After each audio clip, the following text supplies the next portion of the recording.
আমরা প্রত্যেকেই চাই আমাদের পরিবারের মানুষগুলো, আমাদের আত্মীয় স্বজন, আমাদের বন্ধু বান্ধব সকলেই যেন আমার সঙ্গে সুন্দর ভাষায় কথা বলে, সুন্দর করে আমার সঙ্গে ব্যবহার করে, আমাকে যেন সকলেই একটু মূল্য দেয়, আমাকে যেন একজন গুরুত্বপূর্ণ ব্যক্তি হিসাবে তারা বিবেচনা করে। এটাই কিন্তু আমাদের প্রত্যেকের চাহিদা থাকে। কিন্তু আমরা যদি একটু ভালোভাবে লক্ষ্য করি তাহলে কিন্তু দেখতে পাবো যে সকলেই কিন্তু আমাদের ভ্যালু দেয় না, সকলেই কিন্তু আমাদের গুরুত্বপূর্ণ মানুষ বলে বিবেচনা করে না। তার কিন্তু অনেকগুলো কারণ রয়েছে।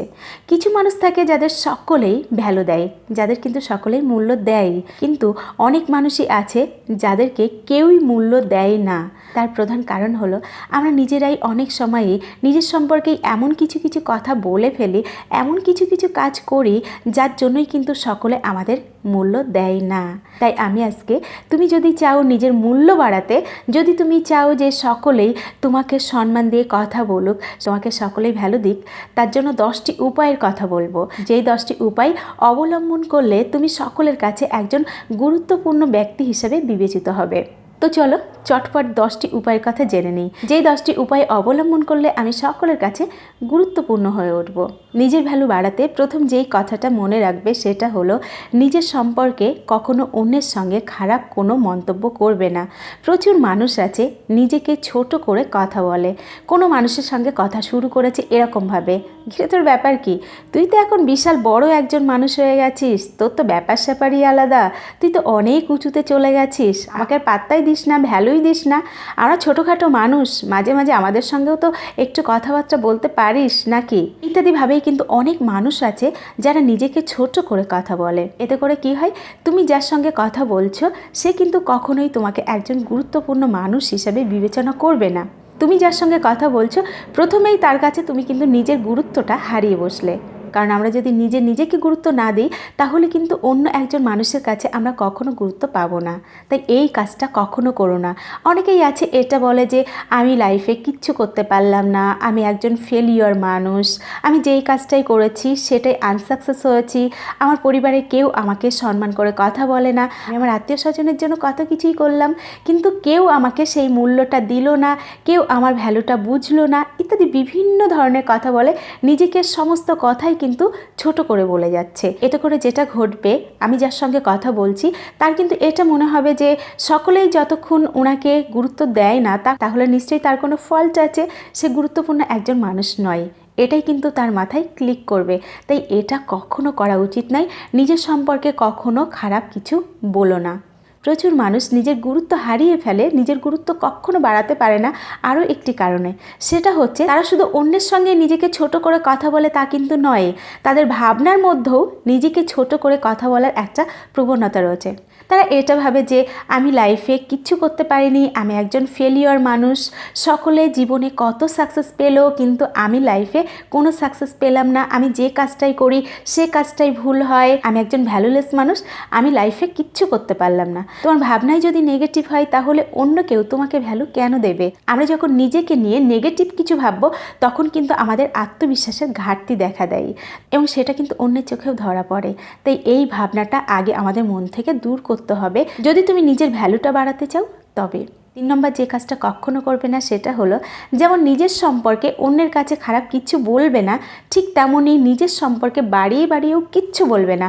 আমি তমক, আমি অমক, আমি এই করেছি, আমি লাইফে এই অ্যাচিভ করেছি ইত্যাদি বিভিন্ন কথা কিন্তু বলা থেকে বিরত থাকবে। কখনোই নিজের সম্পর্কে বাড়িয়ে কথা বলতে হয় না। যারা অরিজিনালি গুরুত্বপূর্ণ ব্যক্তি তারা কিন্তু নিজের সম্পর্কে কখনো বড় করে কথা বলে না।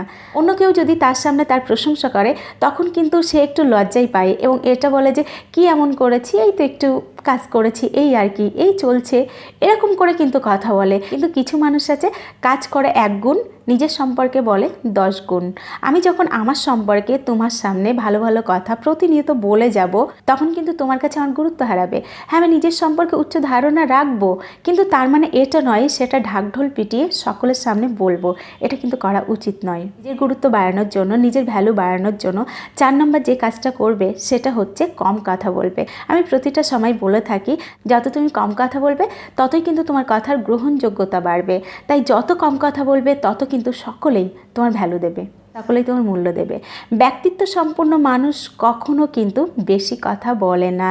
তাই অন্যের কাছে ভ্যালু বাড়ানোর জন্য অবশ্যই সবসময় কম কথা বলো। 5 নম্বর যে কাজটা কখনো করবে না সেটা হচ্ছে অন্য একজনের সঙ্গে হয়তো তুমি কথা বলছো, তখন কিন্তু সেই মুহূর্তে আর একজনকে নিয়ে সমালোচনা কখনো করতে হয় না। এতে করে কি হয়, আমি যখন তোমার সঙ্গে কথা বলছি, আমি যদি আর একজনকে নিয়ে তোমার সামনে সমালোচনা করি, তাহলে হয়তো ওই মুহূর্তে তুমিও আমার কথাই হাতে হ্যাঁ মিলাচ্ছ, কিন্তু আমার সম্পর্কে কখনোই তোমার একটা উচ্চ ধারণা হবে না। কারণ তুমি এটা ভাবে যে ওই মানুষটা অন্যের সমালোচনা করছে, তার মানে মানুষটা খুব একটা ভালো নয়। তখনই কিন্তু তোমার কাছে আমার ভ্যালুটা অটোমেটিকলি কমতে থাকবে। তাই এটা কখনো করা উচিত নয়। 6 নম্বর ভীষণ গুরুত্বপূর্ণ একটি কথা আমাদের সবসময় মাথায় রাখতে হবে, সেটা হলো আমাকে যে ভ্যালু দেয় না তার কাছ থেকে আমরা সর্বদাই দূরে থাকব। আমাদের আশপাশে প্রচুর মানুষ আছে যারা আমাদেরকে নিয়ে ছোট করে কথা বলে, যারা আমাদের যথাযথ সম্মান দেয় না। সকলেই যে আমাদের সম্মান দেবে তার কিন্তু কোনো মানে নেই, কিন্তু আমরা যারা আমাদের নিয়ে ছোট করে কথা বলে, যারা আমাদের কথায় কথায় অপমান করে, তাদের কাছ থেকে শত হস্ত দূরে থাকবো। কারণ আমাকে নিয়ে কেউ যদি ক্রমাগত ছোট করে কথা বলতে থাকে, আমাকে যদি অসম্মান করে, তাহলে কিন্তু আমার আত্মবিশ্বাসটা কমতে থাকবে, নিজের প্রতি একটা সেলফ কনফিডেন্স সেটা কিন্তু আমার কমতে থাকবে। তার জন্যই কিন্তু ওই সমস্ত মানুষের থেকে আমরা দূরে থাকবো। 7 নম্বর একটি গুরুত্বপূর্ণ কাজ আমাদের প্রত্যেকের করা উচিত, সেটা হলো আমরা যখন কোনো মানুষের ভালো কোনো গুণ দেখব, তখন কিন্তু তার প্রশংসা করতে একটু পিছুপা হব না, তার প্রশংসা করব। কোনো একটা ভালো গুণ দেখলাম, সেই ভালো গুণটার একটু প্রশংসা করলে তার কাছে কিন্তু আমার ভ্যালুটা বেড়ে যাবে। সে মনে মনে খুশি হবে এবং এটা ভাববে যে না, মানুষটার ধারণাটা উচ্চ। এছাড়া আমাদের আশপাশের মানুষের কাছেও কিন্তু আমরা একটা অন্যরকম জায়গা পাবো, কারণ সকলে এটা ভাববে যে না, মানুষটার চিন্তাভাবনা সুন্দর, ভালো জিনিসের কদর করতে জানে। আমরা ম্যাক্সিমাম মানুষই কিন্তু ভালো জিনিসের কদর করি না। অনেক মানুষই আছে যারা কারোর ভালো কোনো গুণ দেখলে তাদের মনের মধ্যে হিংসা জাগে এবং তারা কিন্তু কখনোই তার ভালো সেই গুণটার প্রশংসা করে না। এই সমস্ত মানুষ কিন্তু নিজের ভ্যালু কখনো বাড়াতে পারবে না। আমি যখন অন্যের ভ্যালু দেব, তখনই কিন্তু অন্য মানুষও আমার ভ্যালু দিতে বাধ্য হবে। 8 নম্বর যে কাজটি করবে সেটা হলো নিজের ভ্যালু বাড়াতে প্রতিনিয়ত নিজেকে গ্রুমিং করো। তোমার পছন্দ, তোমার ড্রেস, তোমার ভাবনা, সমস্ত কিছুতেই তোমাকে কিন্তু প্রতিনিয়ত উন্নত করতে হবে। আমরা যখন যুগের তালে এগিয়ে যাব, তখনই কিন্তু আমরা নিজের ভ্যালুটা বাড়াতে পারবো। এবং অবশ্যই প্রতিবারই যেটা বলে থাকি, নিজের জ্ঞানের তালিকা প্রতিনিয়ত বাড়াতে থাকো, নলেজ বাড়াতে থাকো, তারপরেই কিন্তু তোমার ভ্যালু সকলের কাছে বাড়তে থাকবে। 9 নম্বর যে কাজটি করবে সেটা হলো নিজের একটা পরিচয় আমাদের কিন্তু সকলের প্রয়োজন। আমি যখন অর্থ উপার্জন করব, আমার যখন একটা নিজস্ব পরিচয় থাকবে, তখনই কিন্তু সকলে আমার দিকে একটু অন্য দৃষ্টিতে তাকাবে, আমাকে আমার যোগ্যতার জন্য সকলে ভ্যালু দিতে বাধ্য হবে। তাই নিজের একটা যোগ্যতা তৈরি করো, এমন কোনো একটা কাজ করো, এমন কিছু একটা করো যাতে সকলের চোখেই তুমি একজন মূল্যবান ব্যক্তি হিসেবে উঠে আসো। এটা কিন্তু মাস্ট করতেই হবে। লাস্ট যে পয়েন্টটার কথা বলবো সেটা হলো নিজেকে নিয়ে প্রতিনিয়ত কাটাছেঁড়া করো, পর্যালোচনা করো। কোনটা আমার ভুল হচ্ছে, কোন রাস্তায় গেলে আমি সঠিকভাবে আমার লক্ষ্যে পৌঁছাতে পারবো, কোন রাস্তায় গেলে আমি নিজেকে আরও উন্নত করতে পারবো। এভাবে যখন আমরা প্রতিনিয়ত নিজেকে কাটাছেঁড়া করতে পারবো, তখন কিন্তু অটোমেটিকলি আমার ভ্যালুটা আমার চোখে বাড়তে থাকবে এবং আমার চোখে যখন আমার ভ্যালুটা বাড়বে, তখনই কিন্তু সকলের চোখে আমি নিজের ভ্যালুটা বাড়িয়ে নিতে পারবো। নিজেকে নিয়ে কাটাছেঁড়া করাটা ভীষণ প্রয়োজন। এই কাজটা কিন্তু সহজ নয়, ভীষণই শক্ত। আমরা কিন্তু সমস্ত সময় নিজেকে সকলের চোখে ভালো প্রতিপন্ন করার চেষ্টা করি, এটা কিন্তু ভালো জিনিস নয়। আমি নিজে ভালো কি খারাপ একমাত্র আমিই জানি। অন্যের চোখে ভালো হব এটা না করে নিজে ভিতর থেকে একজন ভালো মানুষ রূপে নিজেকে তৈরি করব, তবেই কিন্তু আমি একজন ব্যক্তিত্বপূর্ণ মানুষ রূপে নিজেকে গড়ে তুলতে পারবো। আজকের ভিডিও এখানেই শেষ করব। এতক্ষণ আমি তোমাদের সঙ্গে ছিলাম, তোমাদের বন্ধু রোজিনা ব্যানার্জি। আবার দেখা হবে নেক্সট ভিডিওতে। তখন সকালে ভালো থেকো, সুস্থ থেকো, টাটা।